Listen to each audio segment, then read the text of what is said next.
is Kathy Burns. Hi, Kathy. It's good to see you. It's very good to see you. I'm glad to be here on Sunday night.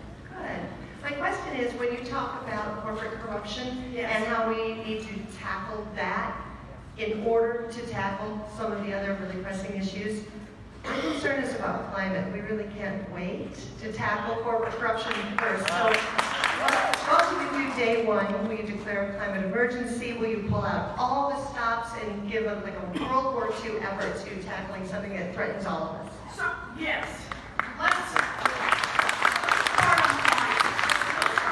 She's right, on climate. Let's start on climate. Climate change threatens every living thing on this planet. What scares me most is every single time the scientists go back and collect more data, the problem is worse than we thought, and we have less time than we thought. That's right. We cannot overstate the urgency of the moment on this. And we cannot pretend that one climate plan is going to get it done. We're going to have to go at this lots of ways, and we're going to have to do it fast and hard. So, here's my promise. I will do everything a president can do on day one, all by herself.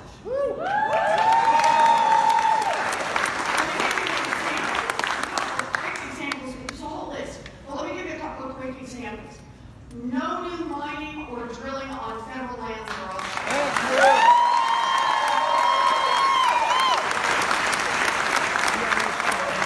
How about no coal lobbyists to be the head of the EPA?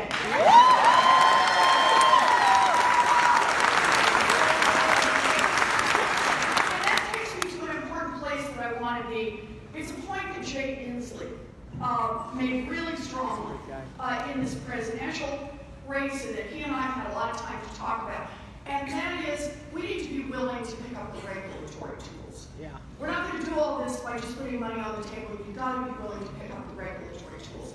And here's the basic idea. By 2028, no new houses, no new buildings, they've got to have zero carbon footprint. 2028, zero carbon footprint. Trucks by 2030, zero carbon footprint. And coal electric production by 2035, zero carbon footprint.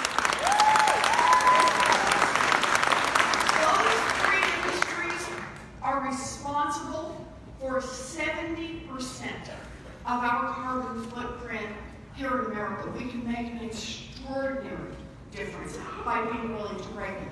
Let me give you just a couple more pieces of this. When we think about climate, I know we think about the wildfires, we think about the droughts, we think here in Iowa about the floods. We also need to think about environmental justice. For decades, Americans have placed the toxic waste dumps, the polluting factories next to communities of color. They have destroyed the health of young children, of seniors, of people who are vulnerable, and helped destroy economic wealth in those neighborhoods. Who wants to buy a house right next to a toxic dump? So as we're designing our climate plan, it has to be that we take responsibility as Americans to clean up the places that we collectively destroy, and to make sure that climate justice is a central part of this. I've committed $1 trillion to cleaning up the neighborhoods that were so bad.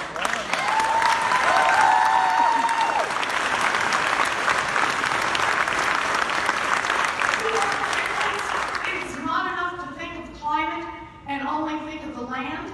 I know that there's already a big Green New Deal out there. I was the original co-sponsor, but I also have a Blue New Deal for our oceans.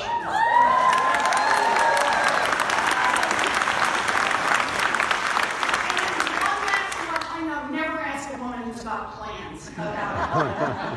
I have a green manufacturing plan that just basically says, look, we're in real trouble here.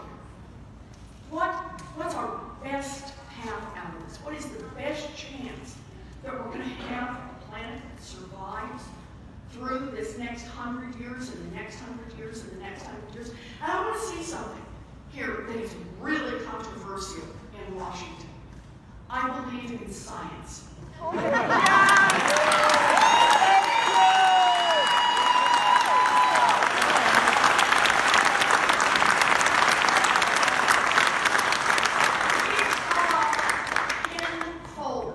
On our investment in basic science, in research, in development, in applied science.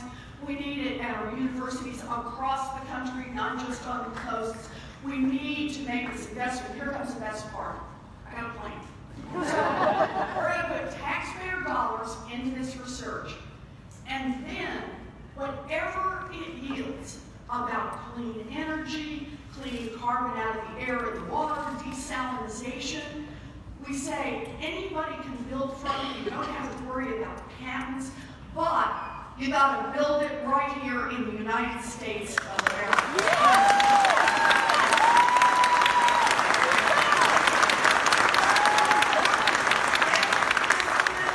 That will give us about 1 million new manufacturing jobs, good union manufacturing jobs.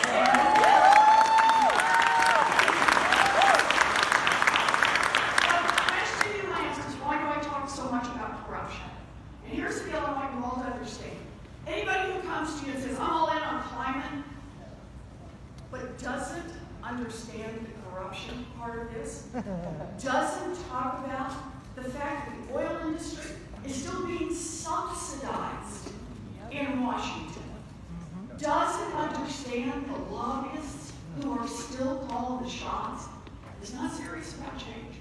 Anybody who comes to you and says, I'm all in on climate, but no, I'm not going to touch the filibuster, has just given a veto to the oil industry and to the big polluters who don't want to spend this money. So I talk about corruption as where we've got to start the heart of our structural change. I'm going to do everything I can do on my own. I'm going all in on climate. We got no time to waste, but I want you to understand it's the corruption that's at the heart of it. Because if we're going to change, big structural change on climate, we have got to knock back the oil industry, the big polluters, the lobbyists, the money in Washington that for decades now has kept us from doing the work we need to do. So,